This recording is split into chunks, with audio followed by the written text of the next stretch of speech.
Welcome, Gil. Welcome, Jeffrey.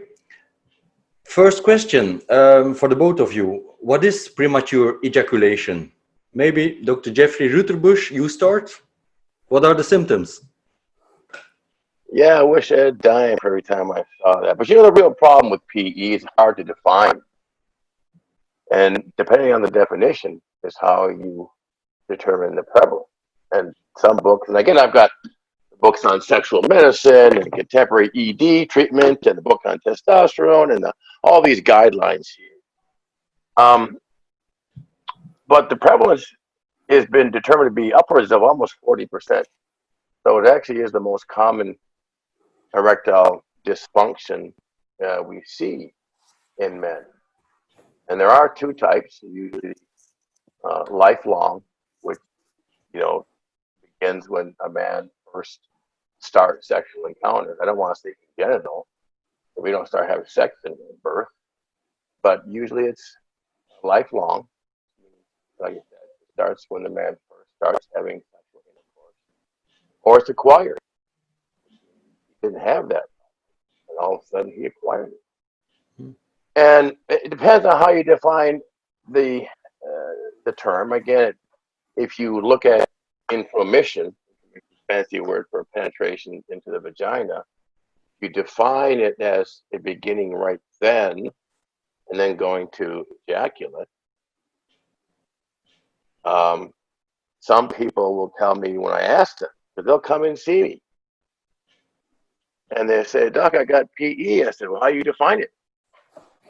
Well, I can't last as long as my wife, or I'm usually having orgasm within 2 or 3 minutes. I said, by definition, you don't fall into the category of PE, because the books all say anything under a minute, now you qualify for that disorder.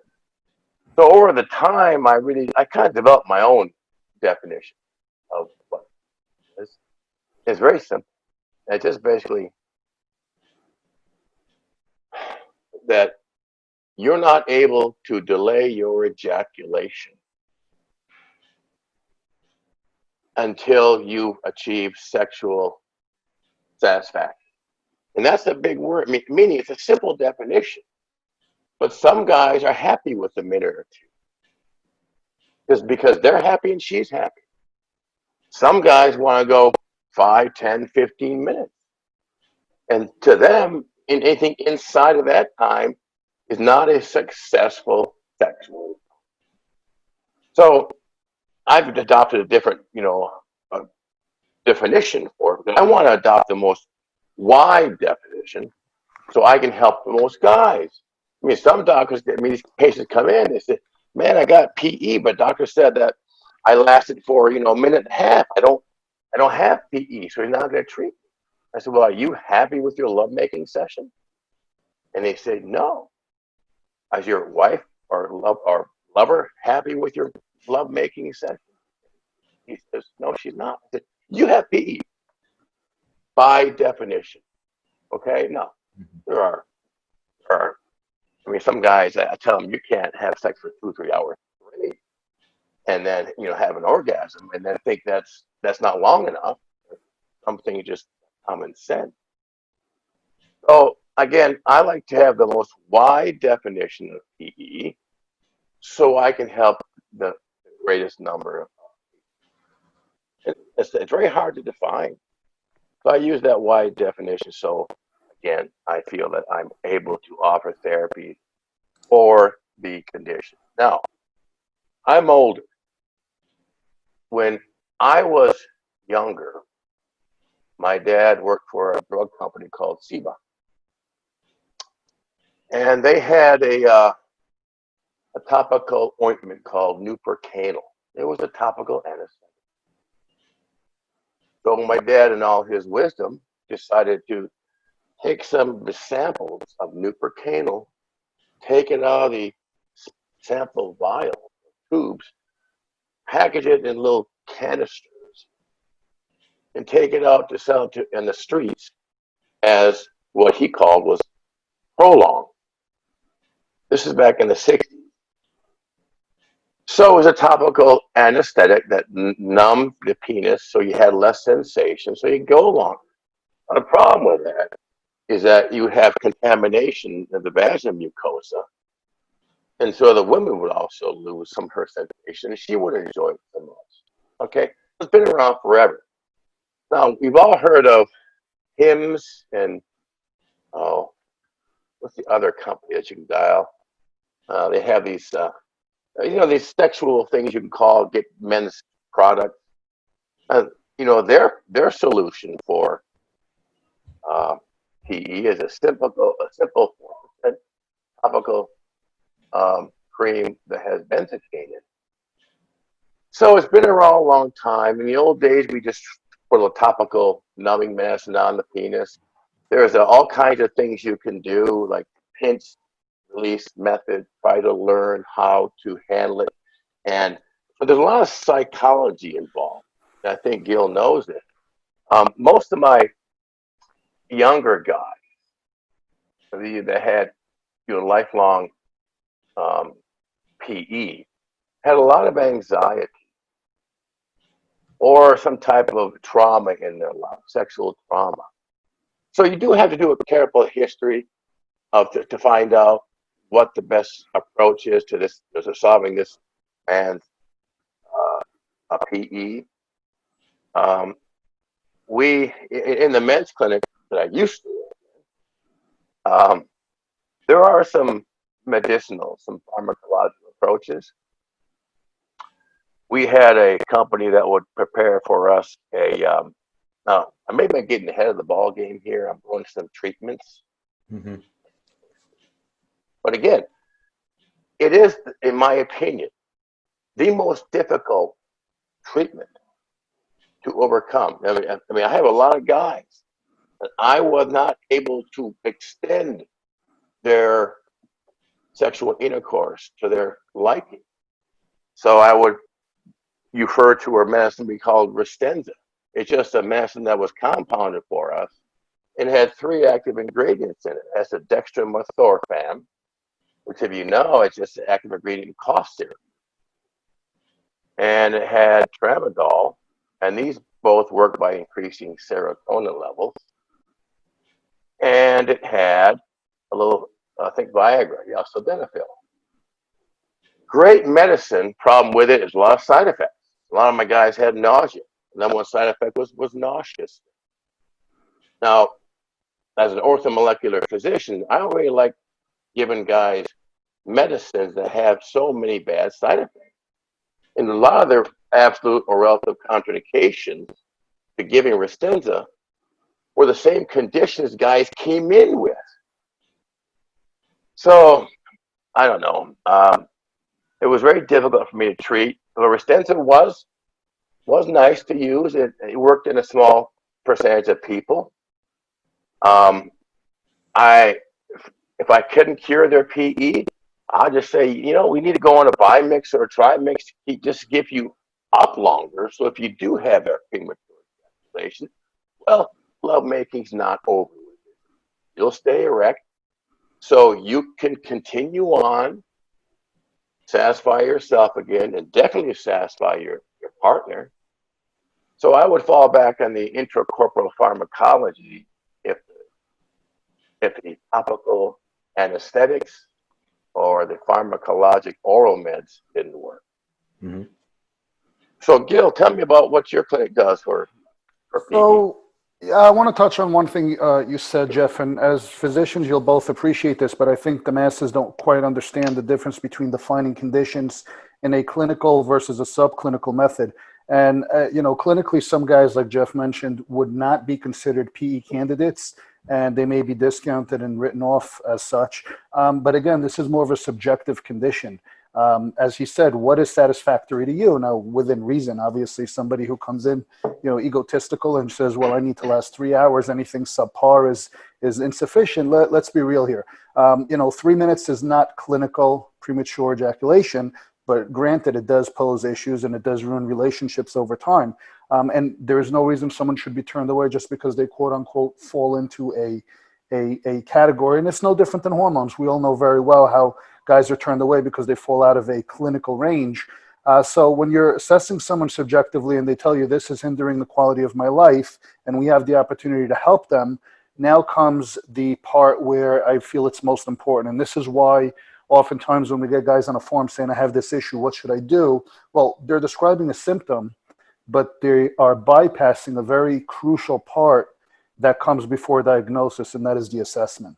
Without the assessment that encompasses so much more data than just defining symptoms, it is literally impossible for anyone to recommend a plan of intervention. So part of this assessment, much like Jeff mentioned earlier, is to define, is this something that has been chronic? And if so, was it a physiological condition or was it a psychological condition that started earlier on? Or is this something that is related to a current condition that's going on, and did this just start in the last year or two? Another issue is we want to rule out performance anxiety. Some guys have been trained from early on that, masturbation is a bad thing. Watching porn is a bad thing. And, if you get caught doing it, back when you're a teenager, someone walks in on you, you're in trouble. And they were literally training their body to respond in a rapid way to this stimulus. And now they've carried this on all these years. The second one is guys who develop a form of ED. And let me just clarify, erectile dysfunction comes in many different degrees. It is not just impotence. Guys think, well, if I can get it up, I don't have erectile dysfunction. The quality of erection, the duration of erections, all encompasses, whether or not someone has a form of erectile dysfunction. If your firmness is not where it used to be, if you've experienced any levels of atrophy, if your nocturnal erections have diminished, if your duration has diminished. These are all forms of ED that a lot of guys go undiagnosed until it becomes a bigger problem. And part of the solution is obviously attempting some angiogenesis techniques over time, which I know Jeff is very familiar with because I think we follow some of the same protocols on that. But a lot of times you have to first diagnose, is this a psychological issue or a physiological one? And once you have that under control, you can plan an attack of how to intervene and how to correct it. And then the evaluation process, you're going to determine if you've done that successfully. So once we start going into this treatment options, I think both he and I can touch a little bit more about various different methods. Yeah, okay. I agree 100%. Sorry, Stephen, but you're right. The lifelong guys with the, they're the ones that had the indwelling. I mean, the problem psychiatrically, they're psychogenic. There's a lot of problems with psychogenic. And those are the guys that were toughest to, in my opinion, to treat. A guy who came in who did not have the problem and acquired it. One of the things I always found was that either they went through a divorce and hadn't had sex in a while, then it finally hooked up. There's a lot of anxiety getting with a new person after being with their wife for decades. That was causing some problems. But those are the easiest guys for me to treat, because I tell these guys, listen, you're experiencing what I call beautiful strange. Anytime you have something that's new and improved, a new model of a woman, so to speak, you're going to have more, I guess, anticipatory feelings, and you might reach orgasm a little sooner. And by your definition of how you could control it with your wife for decades, now it's not satisfying you so much. And again, a lot of guys would come in and they weren't happy with their duration, but the wives really were. They wasn't there. Many of them weren't complaining.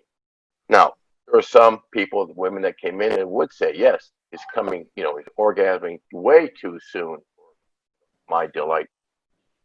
But again, what Gil mentioned, yes, when we took a history and physical, the things we do is say, listen, a subset of ED is indeed PE. And many times they go together in the same individual. And you have delayed ejaculation, also a subset, or anorgasmia. A person can't climax at all. That is also a subset. But yeah, I see it a lot. Probably treated, probably a couple thousand guys with it. But I always found it was the most difficult for me to treat satisfactorily, but I had some things to fall back on, and Gil knows, just we'll buy a mix and try and mix them so the person can then not worry about the orgasm. I mean, he can work on his, I guess, mind as far as, listen, if Gil and I both know if a guy's worried about performance and worried about having the orgasm, he may lose the erection. And then he's worried about other things that exacerbate the PE. You know, I tell my guys, listen, failure breeds failure, but success will breed success. Yeah, it's almost like, you know, you bring your thoughts into reality. So an anticipatory response to a fear or anxiety is going to lead to a negative outcome. And part of the assessment that we like to utilize in diagnosing the difference between a psychological issue or a physiological one is a very simple question, which oftentimes when you ask and then explain why you're asking, all of a sudden a light bulb goes off and you say to the guy, look, you know, when you're on your own, do you run into the same exact issues, the same lack of quality and erectile function, the same PE or anorgasmia, or any of these issues that you run into with a partner? And furthermore, again, some guys come in and confide in the fact that they have more than one partner. The question is there consistency between several partners? And if the answer is no to any of these questions, then you have to understand that there is some anxiety involved here, because if you have a physical issue, if I got a broken leg, I can't walk in Rome and I can't walk in Paris and I can't walk in London and I can't walk in New York. But if I think my leg hurts because of a stimulus, but then it doesn't hurt when that stimulus goes away, then, you know, the problem is really here. So when this guy says, no, I have no issues, no ED, no PE when I am masturbating, but all of a sudden, you know, a partner walks into the room and it's like, you know, a deer in headlights. Well, performance anxiety is something we need to treat a little bit differently than a physical issue. And it's a relatively easy assessment when the answer is as clear as that. If the answer is not as clear as that, there's, you know, further assessments that need to be done. What's your take, Jeff? Well, I agree that the biggest issue, and maybe I didn't cover it clearly enough like you did, Gil, but the history is so important to figure out your initial approach to the patient. The history is like anything in medicine, Stephen, don't we know this? The history, the history, the history.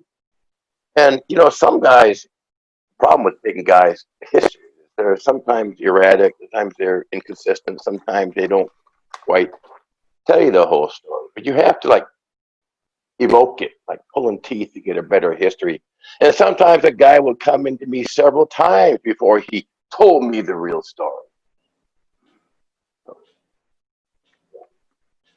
Okay, so you touched on the definition for sure, and anything you wanted to add about the causes, possible causes? Gil talked about porn addiction and the other things that might trigger premature ejaculation.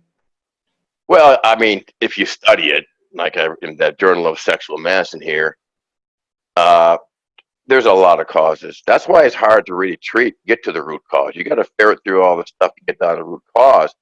Trauma, abuse, anxiety, even this hormonal disruptions, thyroid dysfunction can cause it.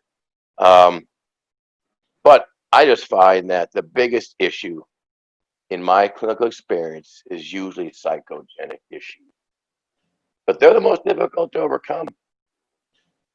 We have to remember, Steve, that orgasms are not controlled by the body as a physical response. They're controlled by the brain. And the ability to control and fully gauge the timing is something that takes practice, and it's something that is trained, and it is something that can generally be retrained. Sensitivity is nothing more than a physical stimulus. It is still your neurons that have to transmit that response, and how you perceive that stimulus. You know, there are people that are able to meditate, you know, and kind of like put aside pain. It doesn't mean the stimulus is any different. My biggest issue with, you know, I know nowadays, Jeff touched on what his dad used to do back in the 60s. Nowadays, I've seen guys use lidocaine or BLT cream locally to try to numb. To me, to give you an analogy, that's almost like buying a luxury car and saying, I'm not going to drive it because I don't want to put miles on it. It's counterproductive to the point of why you got this in the first place. You're trying to have a sexual encounter for pleasure, presumably, and by numbing that pleasure, that sense, for the sake of delaying it, you are essentially writing yourself off for either your ego or your partner, but you're now numbing yourself, right? And then there's also the risk of transference, which Jeff touched on. So to me, that is more of putting a Band-Aid on an issue. The other ways that I think people generally find success, and I can give you 3 solutions that I've seen work very well. And we can go from the, I guess, least invasive or least side effect one all the way up.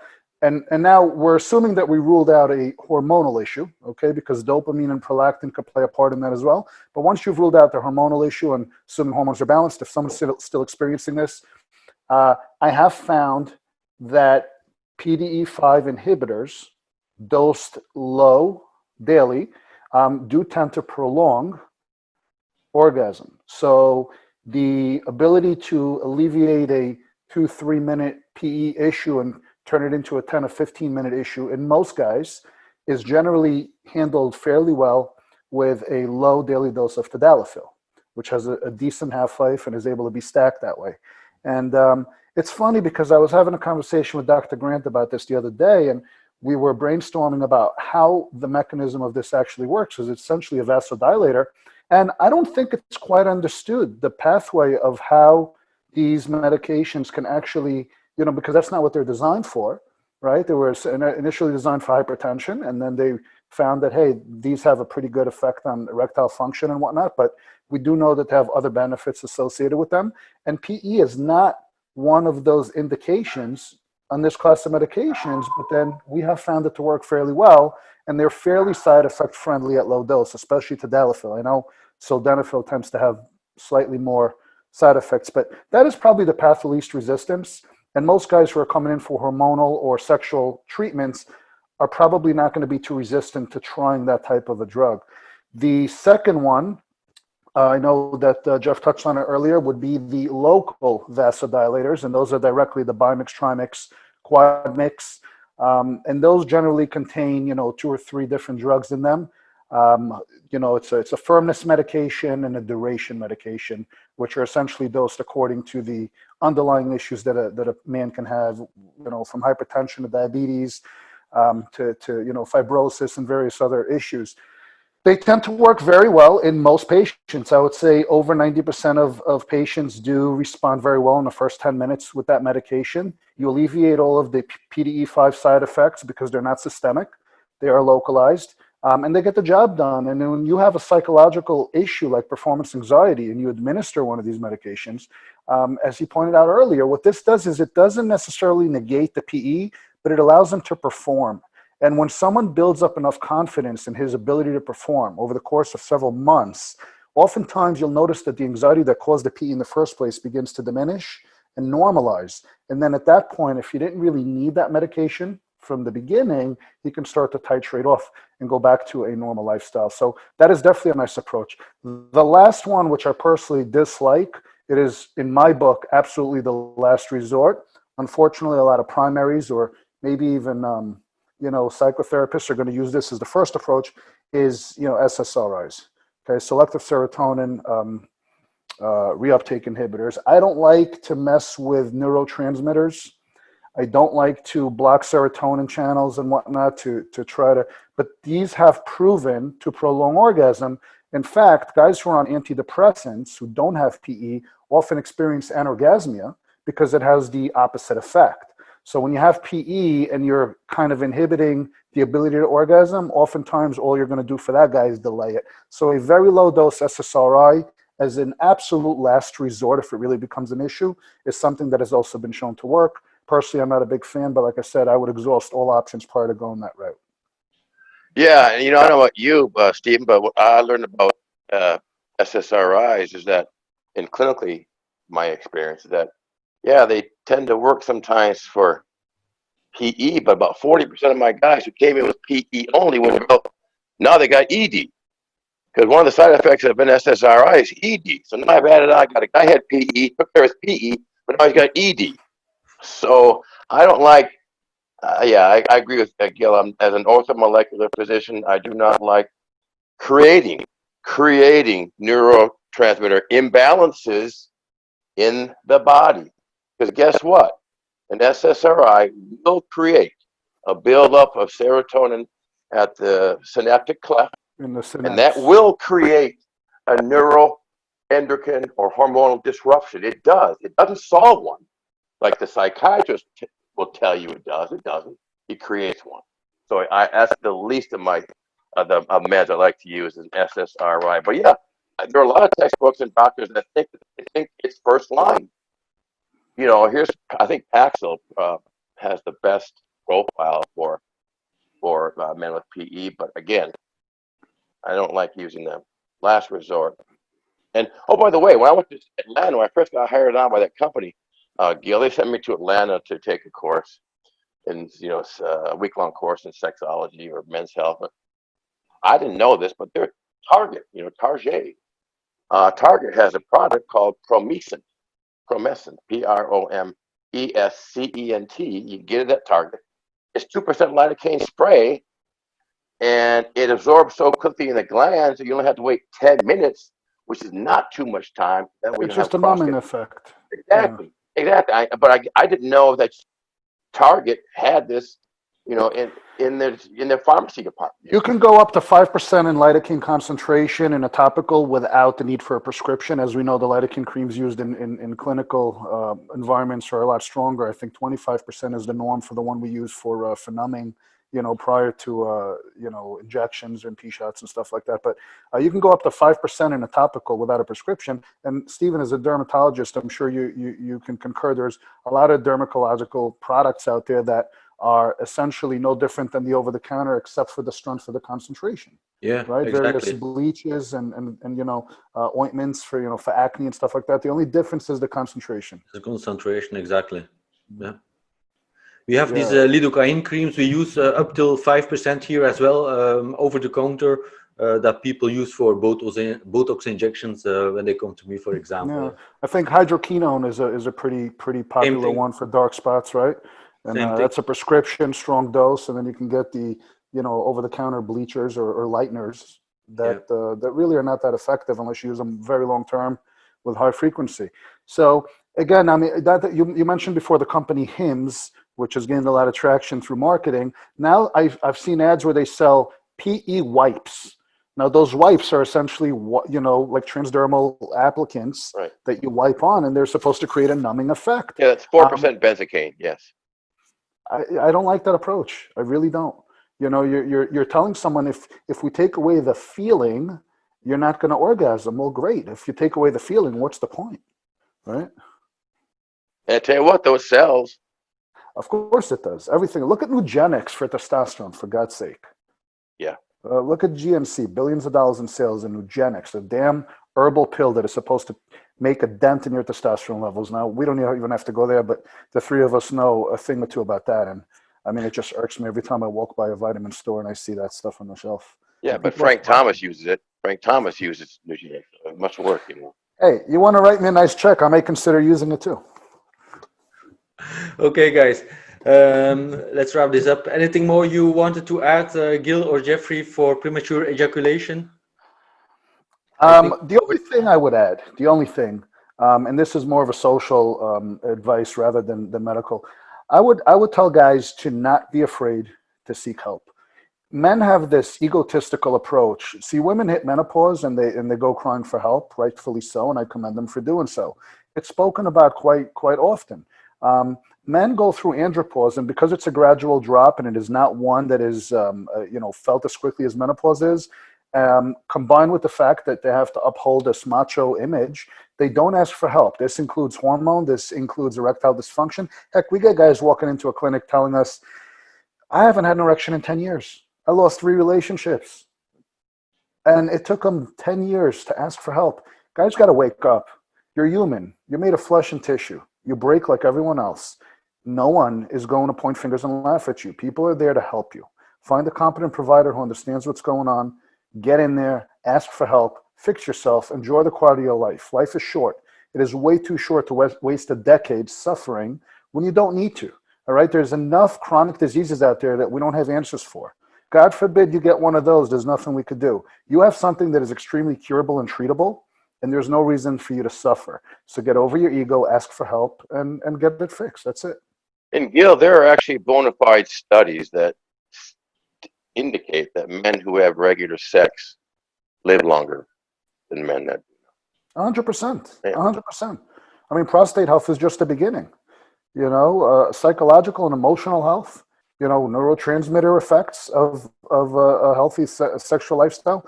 All of these things, I mean, we know this. It reduces blood pressure, reduces risk of cancer. We can go on and on. But at the end of the day, they don't have to write it off just because of a hiccup in the road. You don't drive down the highway and see a pothole and make a U-turn. You know, you find a way to go around it.